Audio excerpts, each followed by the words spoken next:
Nimona. I'm the creator of Cartoon Network's Steven Universe. Since 2010, I've worked to include LGBTQ+ characters and stories in kids and family media. And I'm so grateful to be here at Vidiots to host a panel with the crew of Nimona.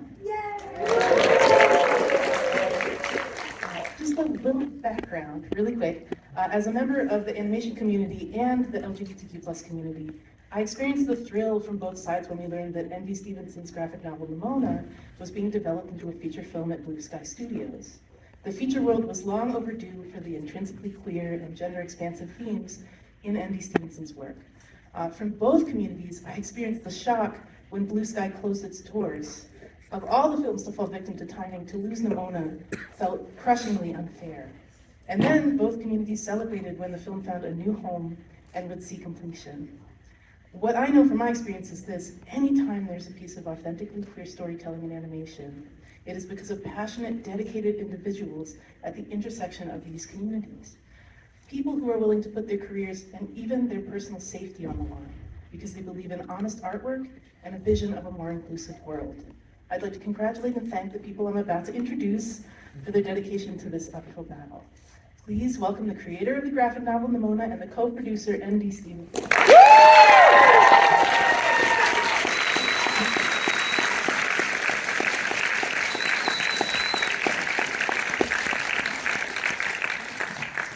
Please welcome director Troy Quane.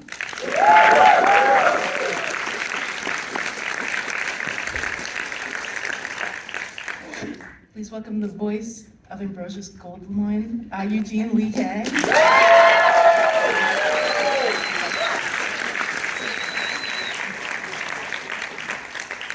Please welcome producer Karen Ryan.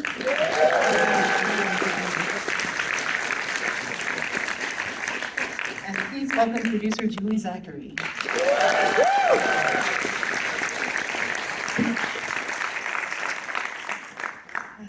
So, just to start out, ND, I learned from your autobiographical comics, I'm Fine, that the debut of Nimona at Annecy Animation Festival, which was followed by a 15-minute standing ovation, was a very emotional experience. I'd love to ask you, and then the whole panel, about the experience of Nimona's premiere after all of the challenges you overcame. I think we all were just waiting for like something else to happen, like to have the rug pulled one more time. And I think we kept believing that all the way up until the premiere at Annecy. And it was also really nerve-wracking. I mean, for me, that was a journey of almost 8 or a little over 8 years, I think. So it was really hard to get my head around it. Me, Julie, and Karen went and jumped into the lake to calm our nerves. It actually really helped. We like screamed at the mountains, and it was a really beautiful moment. So, but even then, I think being in that room and feeling the energy and seeing so many people just like, you know, showing up to support the movie, but then feeling that support turn into this investment. Like there was like, we were all a part of something, and it was just like, probably one of the coolest things that's ever happened to me. And so afterwards, I remember, I only figured out I was crying because someone ran up and handed me a tissue. But yeah, they just kept clapping.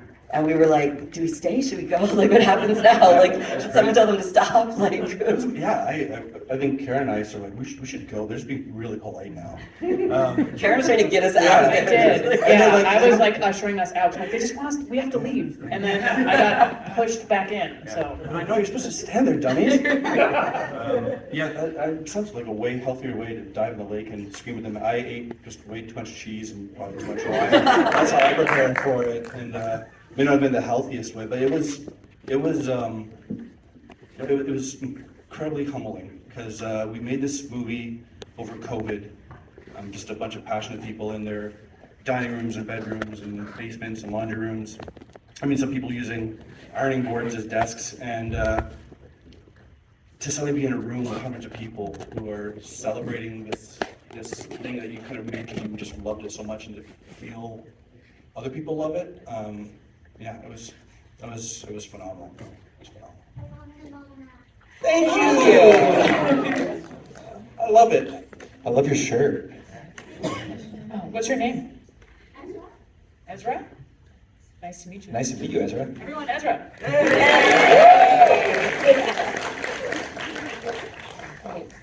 have another question for you. I read that Nimona creates a new brain every time she shapeshifts. I want to know more about her powers and how they work, why they excited you when you were first inventing them, and how you feel reflecting on them now.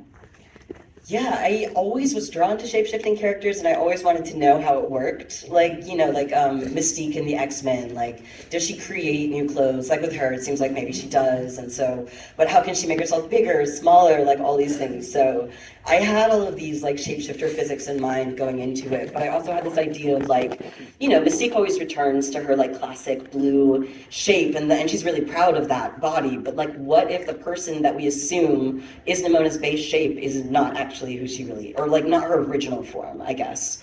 But it is who she really is, you know, like because she chose it. And then also, you know, the idea that like her body kind of completely destroys itself and then rebuilds itself every time she changes shape.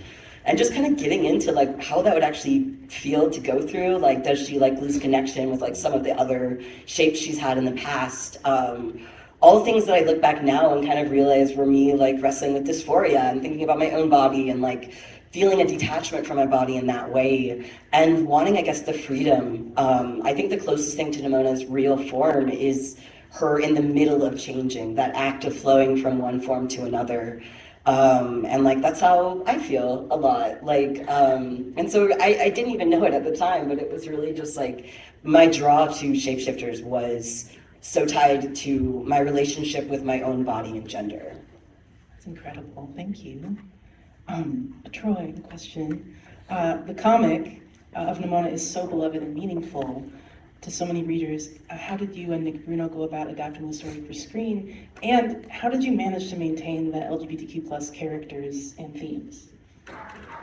How much time do we have? Loaded. Yeah, that was a loaded question. It's funny because we get the question of adaptation a lot, and it's, obviously we read ND's graphic novel over and over again. We had so many conversations, and I remember, we finally had put the movie up and we were watching it after post, all the music was dialed in, and I went, wow, we really did a great job of making that graphic novel. And so it was like, yeah, but how did you, it's so different. I'm like, that's not different. It's like, I went back and read the graphic, I'm like, oh my God, it's so different. But in the process of making it, it was really, I think, the key to any adaptation. And firstly, it was having a creator as generous and giving and amazing as Nate, who understood that it, like Nimona herself, had to shapeshift into this new version. But the key is, underneath it all, the heart and the soul is the same, right? Keeping that messaging the same, keeping those characters, what they're after, what they represent, the same. I'll be completely honest, keeping a lot of what we felt and saw in the LGBTQ plus themes and storylines was, for a big part of the production, very difficult, especially early on. We were working, with Blue Sky, we were owned by Disney. There was a lot of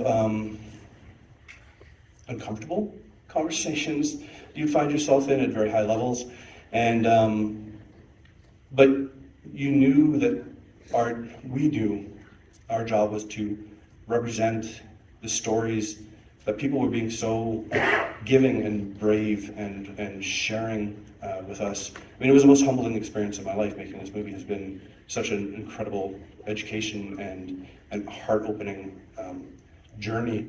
And you just knew that, as important it is as a filmmaker or as a storyteller, you believe in the story you're telling, but you're like, I'll give this piece of the story up to get this piece. But when you were dealing with this kind of representation and these kinds of stories, this kind of personal connection, we knew that it was all or nothing. Like you can't roll, you can't give in, you can't go back to the people who you love and your friends and your family at the studio and say, your truth isn't really worth fighting for. And we planted a flag pretty early on saying that this is the reality that we see around us. This is the people who we love, who we share our lives with, and we either have to tell the story the way it's meant to be told, or we can't tell it at all. So Disney said, "Great, we'll close the studio." No, that's not true. That's not true. It was financial considerations due to a pandemic, apparently. but it definitely didn't make a problematic, thematic movie go away that much harder. So for us, it was crushing. We lost Blue Sky. You saw the credits, 14 minutes of people rolling past, hundreds of people who we cared about. But I think it let us find Megan Elson, Anna Pernick, helped us find our friends at Netflix. Thank you. Yes. I mean, these movies take a village. This movie took multiple villages, as you saw. And really finding someone like Megan who saw the story, and believed in it, who felt like the story had been written for her, and made the horrible business decision of investing her own money to pull this out of the Disney vaults. Like James Bond villain level money is what we'd like to refer to. But it allowed us to make the movie the way we saw, and when we got to Netflix, the only thing they said is, what haven't you been able to do? Like, what aspects of the story were you feeling resistance to? And we just went all in. That's amazing, thank you. Speaking of the 14 minutes of artists scrolling by, I'd love to ask about the art, because there's such a unique visual style. In what ways were you hoping to honor the look of the comic, and then what steps did you take and what inspirations did you draw for the massive world building, and also to just involve all of these different visions from all of these different people that were working on it as artists? I mean, the medieval future is a huge range. Thanks for that, by the way. You're welcome. Yeah. Let's take the furthest points of a timeline and have something be stylistically within both of those. But it was such an amazing world for opportunity to create. Jeff Turley, Aidan Sagano, our production designers, Patrick Osborne, who had been on this film before Nick and I stepped on board. They'd done an amazing job of creating a lot of the visual style of this world.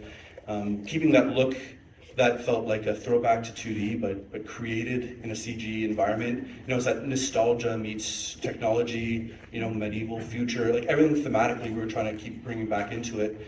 And also giving a reason for it. The idea of the medieval future to us was about a society, a culture that had moved forward in time physically. They had flying cars and cell phones and knights on horseback, but their mindset was still very much narrow and locked in a past that was outdated, outmoded, driven by fear. So it was always just making sure we found a reason for it, that it was cool, it looked cool, but it wasn't just about that. And yeah, we had the most incredible art team ever just helping us bring it to life. Thanks so much, that's amazing. So I have a question, ND, for you, but also for everyone. I'd like to ask about something that's really near and dear to me, which is the intersection of queer youth and mental health, particularly LGBTQ plus suicide prevention. LGBTQ plus youth have a significantly higher risk for self-harm, a risk that is dramatically reduced by even a single supportive adult. What struck me most about this film was that it touches on acceptance as it relates to mental health and self-harm. While Nimona's powers are fantastical, her struggle is very realistic. So how did you navigate subject matter that is so real and so sensitive? I think when I set out to tell this story in the form of a comic, I had a lot of feelings and no way of dealing with them. I didn't know how to get into therapy. That really wasn't something that was possible for me at that time, and so the comic became my therapy. This, you know, part of me that really wanted to scream and kind of like rampage through a city, like, and obviously can't and shouldn't and all that, but like the comic became a way of taking those emotions that were so big and so messy and so painful, and expressing them in the form of a story, which I think is what storytelling is for. And so this whole ride that has taken so many unexpected twists and turns, like it led me all the way to, when we premiered this movie in New York, my parents came, and I was really nervous actually to watch it with them. I also was unprepared, I realized, watching it in that theater and seeing blown up huge on the screen, this like cry for help that I wasn't able to express to them at the time. I had been completely alone. And I think it was the first time that they really understood that when we watched that movie together. And it kind of changed everything with us. Like, they just arranged for a friends and family screening in my hometown in South Carolina. So, you know, homeschool moms from my past, like coming up to me in tears after the movie, that was pretty surreal. But also just like, I think that for the first time they really understood what I had been going through at that time in a way that I hadn't been able to express. So both through the book and now this movie, which I think was able to be kind to that part of me, that character, even in a way I wasn't able to at the time. The book is significantly darker, and y'all embodied this positive, like, hopeful version of that story and of that character where she is accepted and seen and held, and it changed my life a little bit, so.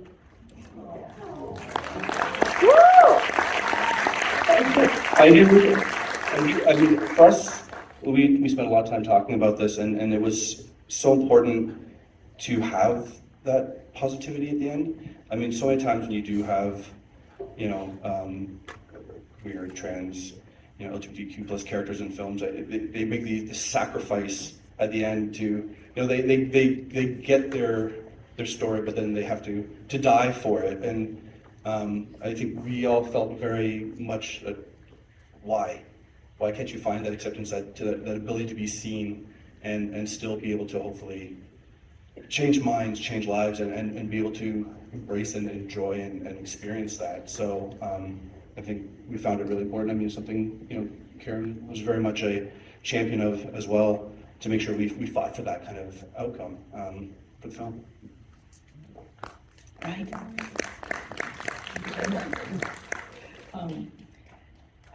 Karen and Julie, you've talked a little bit about the obstacles to the content and the importance of the content, but as I mentioned up top, and as Troy mentioned earlier too, there was a huge obstacle to production in that Blue Sky closed its doors.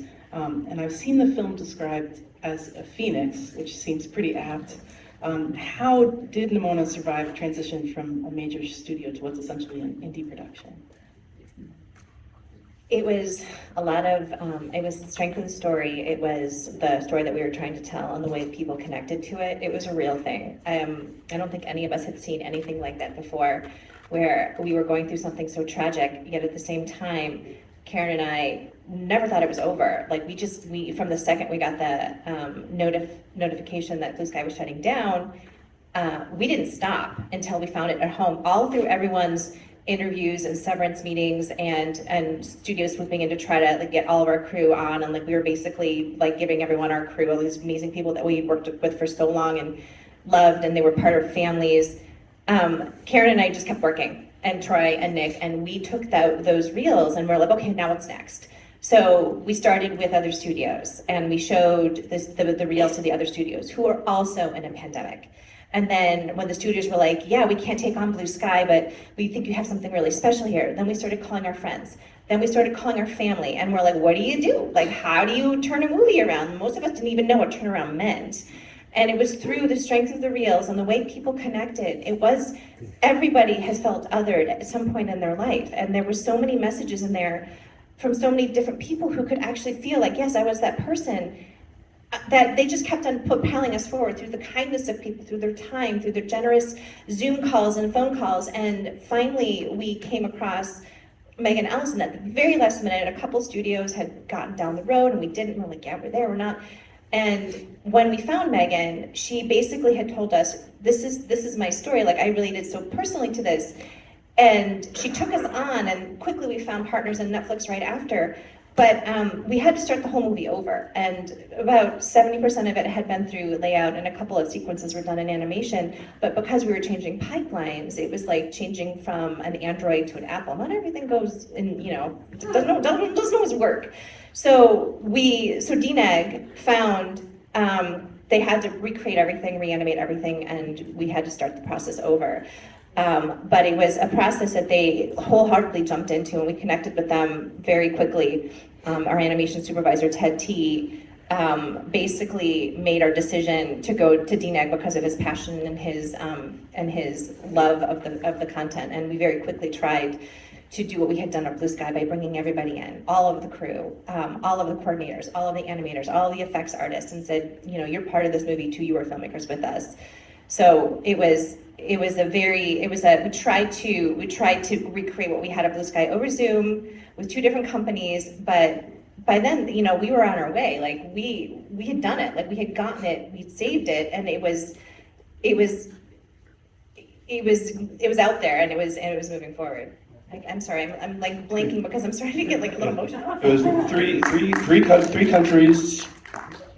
continents, 4 countries, over like, it was amazing what they organized. I mean, I just want to say one thing too to add to that. Our credits, as we mentioned, and you all sat through, thank you, are 14.5 minutes long, which is very, very long. And I've been on this movie a very long time, and Dee knows that. And so Blue Sky closed, we had a lot of other moments before that too, where the movie was in jeopardy.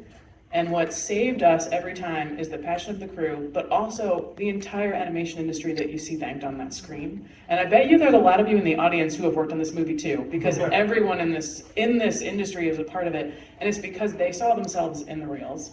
And it's been just this like incredible experience to watch people connect at every moment on this movie in a different way, but in an equally passionate way. And I don't, like, that's why we're here, because people carried us when we needed it.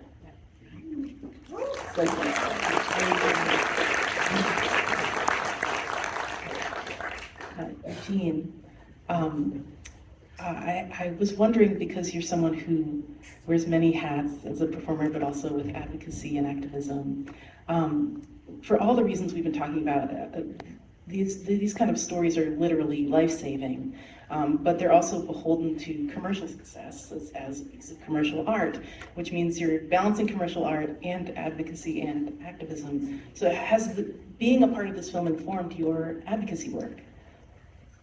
Definitely. I think that anyone out there who creates anything specifically for an audience that they connect with directly, there's this indescribable beauty with it, being able to open up that line of communication. It's not a wink, it's not a nudge, it's not a like, this is for you, or pretend like that was the whole point of this relationship, that they were definitely more than friends. I think that there's like such beauty in that, but there's also this power in those wonderful moments of storytelling, such as Nimona, where you can expand that to a sort of universal audience. I think what the main takeaway is that a lot of people like to present those two things as sort of like mutually exclusive. And it really takes one strong voice and one huge, stronger team to showcase that that's actually extremely easy. It's so easy to say that my perspective as a queer person, or as a person of color, or as a marginalized group can be received well, even to those who don't necessarily experience it in their daily lives. There's something that they can take from it, if it's not just the base level of understanding something new about people they don't quite know.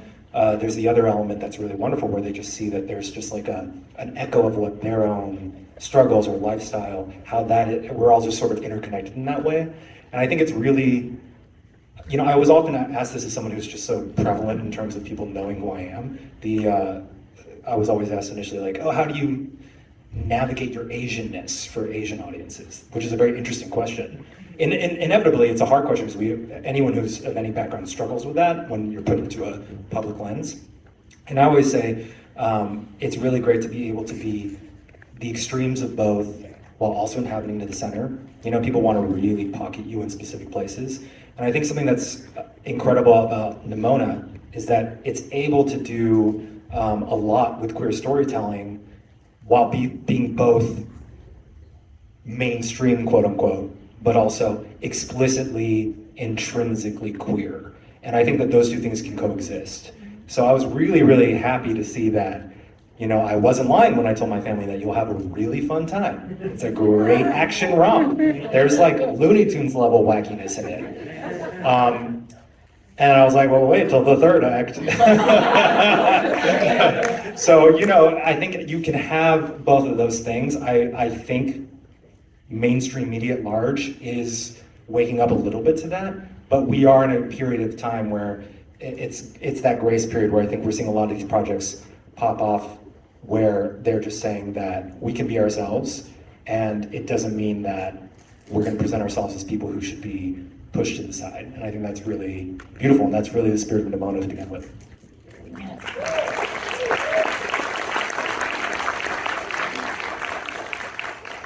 So from all of you, I'd love to hear about the response to the film. Everything changes when something's exposed to oxygen. I mentioned a little bit, but was there anything that surprised you about the audience response? Any interactions with new fans that you weren't expecting? Yeah, I mean, like, it's been it's like you work on these things for so long, and you make them for the audience of yourself first and foremost. Like you have to, right? If you're chasing other ideas, it's really hard to create. So you make this thing, you love this thing, and you share it amongst your small little group, and you go, I think this is good. And you want as many people as possible to see it and to be able to embrace it. And I love that we have young fans and we have, fans of the graphic novel. It's yeah, there we go. And it really has been this amazing cross-spectrum response. And like Eugene said, it's funny, it's big, it's action. We've had so many people come up and say like, oh, it was really great. I love the music you had in it, and that was really funny, and the action was really cool. But the one thing I will say, having done this for 30 years now, the response to this movie after people watch it, and we do a Q&A afterwards where we'll be talking to people, the connection the audience have come up with and the stories that they share. One example, we did one of these panels and a Q&A, and we were just staying around afterwards talking, and I could tell during the Q&A there was this one gentleman in the back who very much wanted to say something, but he couldn't. So then afterwards he came up to me and he said, I'm a little bit shy talking in front of groups, but when I watched the movie for the first time in the third act, and you brought up the mental health aspects that we were talking about, he said, when Nimona was walking through the town and she got to that statue, he said, I knew exactly.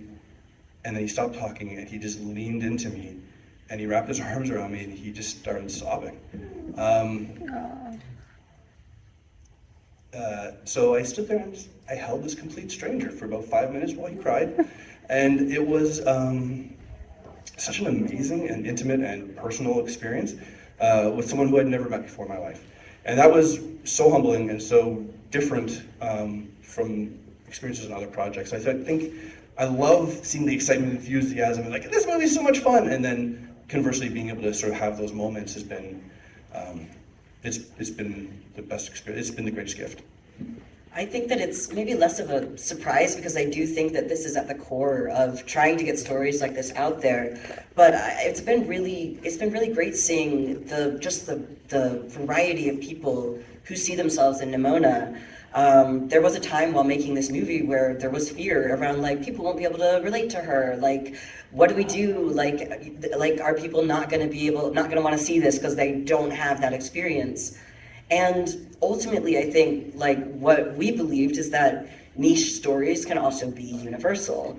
Again, that's kind of the point of storytelling, I think, is to take stories that are true and personal and in some ways very niche and, expose an audience to them in ways that like a much wider group of people can find things that they relate to in that. And so I do think that seeing the response from people that people who way back in the day when we were having those discussions that were so based on fear, people were afraid, wouldn't see themselves in this movie, wouldn't relate to it. And seeing that outpouring of emotion, because it is something, people do know what it's like to feel alone, to be cast out, to be othered. And this movie is like, so many people saw themselves in that. And I think that the crew making it was such a testament to that. And I just really hope that this movie opens doors for those people continuing to tell more stories like that. Right, absolutely. And might I add this story for the first time publicly, the other end of the same coin, which is people behind the scenes, the animators, the wonderful talent that goes into making a film, like having that sense of found family like so present was so visceral on this project. People who were allies, people who were already part of the family. I remember, most of the public didn't know I had been cast, but I was out in West Hollywood on Halloween. I was dressed as Sandro from Killing Eve. So never had that many ladies talking to me. So I was standing there just on the patio, and then out of nowhere I hear Eugene, and then just burst the gayest beast boy, like springing at me with an equally gay Raven from Teen Titans, like with the cape flowing legs extended, and it was Esteban Bravo, yeah, and Greg, who were both like working on the early character design storyboards, and they're just like, we know you got casserole. We were so excited the film got saved. And I was like, yes, let's have a drink. And so Sandra Oh, Beast Boy, Raven, had a drink in West Hollywood tasting Nimona. It just doesn't happen that often in this industry. So that's what like love from every angle. Lightning in a bottle, that's all I can say. It was, I mean, a little behind the scenes. When we took over the film, they were like, you don't have enough money to do anything, just tell a good story. We said, we want to change one thing. We got to change one character design, and that was Golden Wine. Aiden Sugano introduced us to Eugene. We're like, oh my God, he's like the perfect Golden Wine.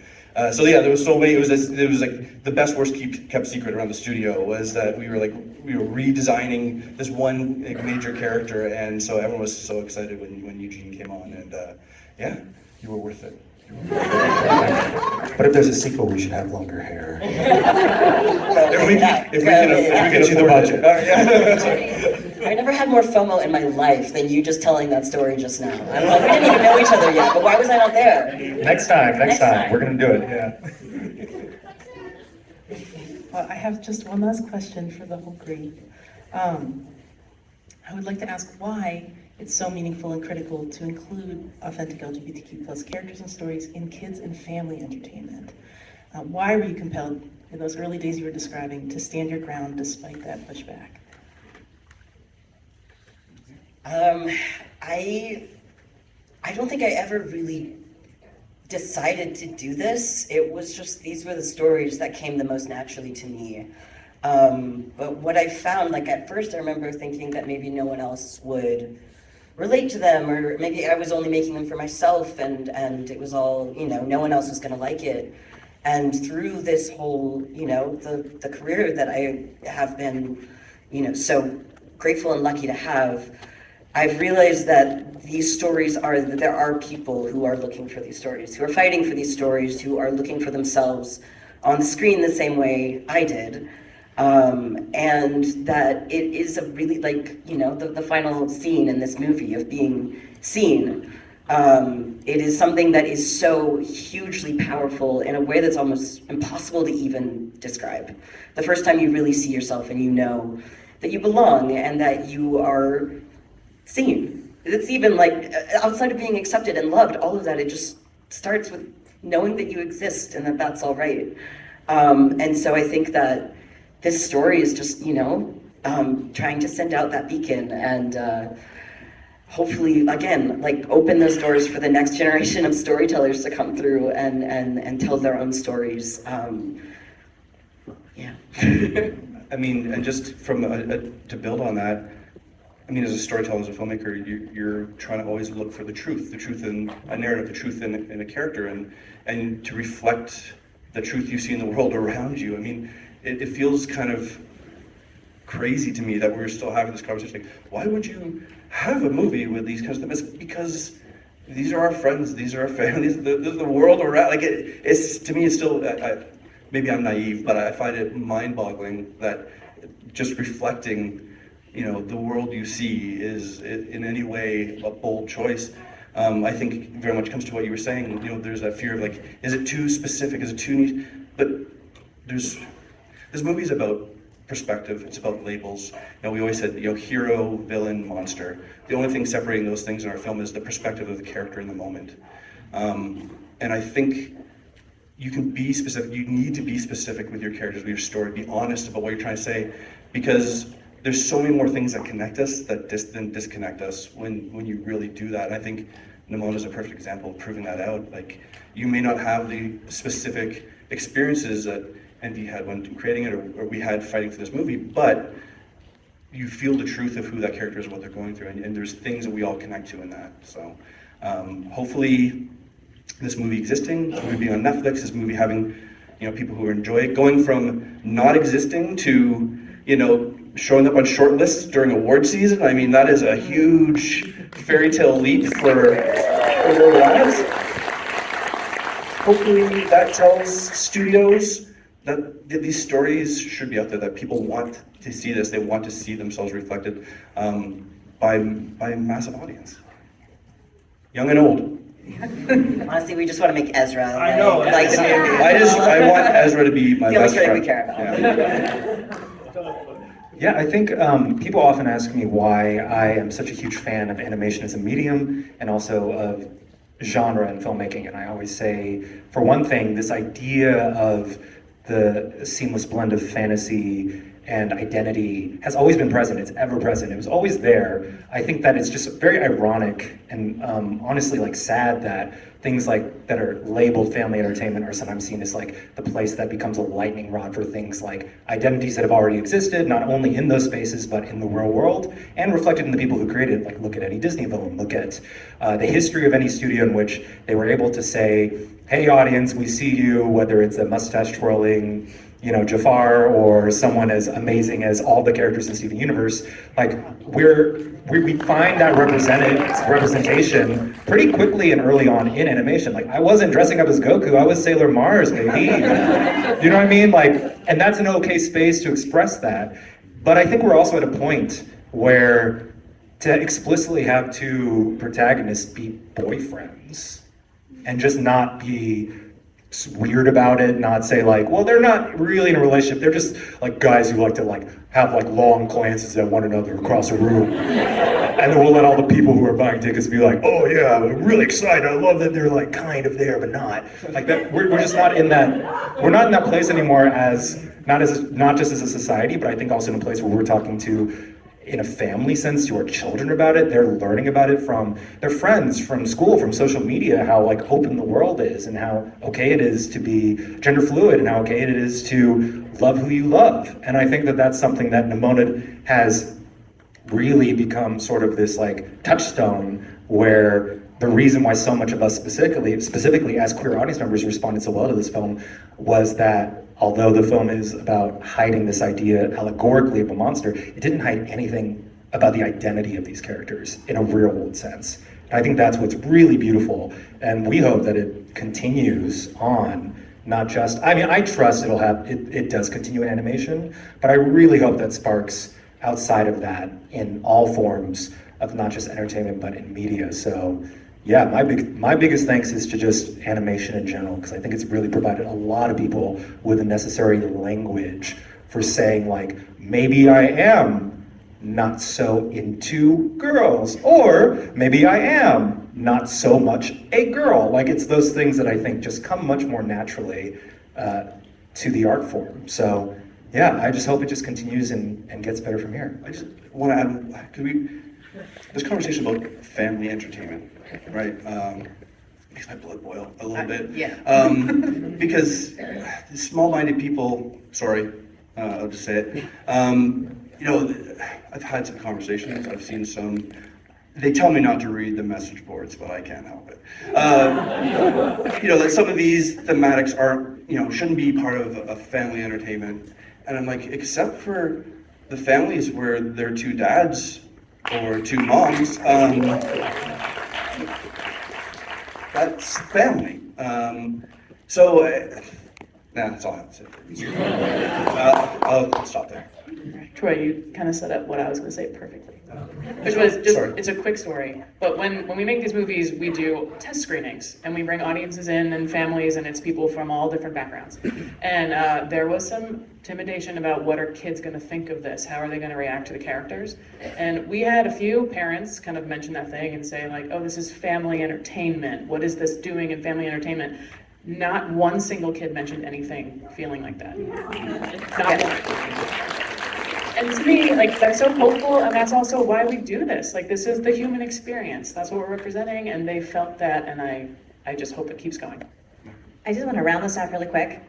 We also want to make sure that we're telling stories, and we're telling real stories about the world that we live in. And it's our jobs to make sure that we represent that on screen. Guess what? there are gay people out there.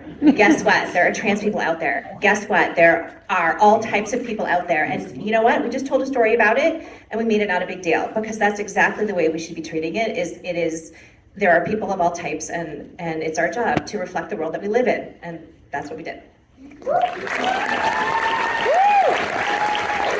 I need to bring you to my family reunions.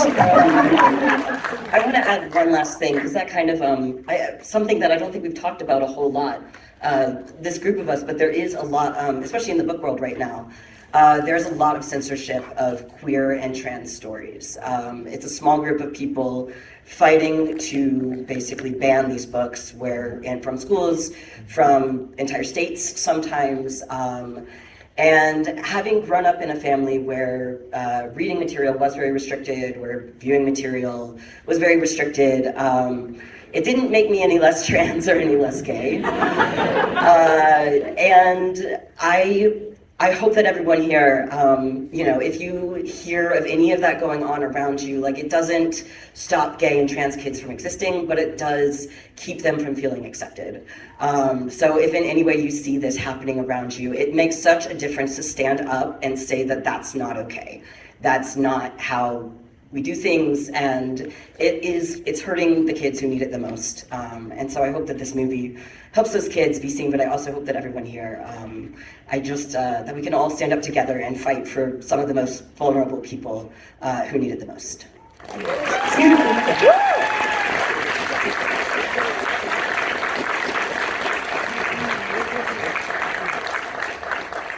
Thank you so much to all of you. Thank you, everyone, for coming. Thank you, everyone. Yeah. That's right.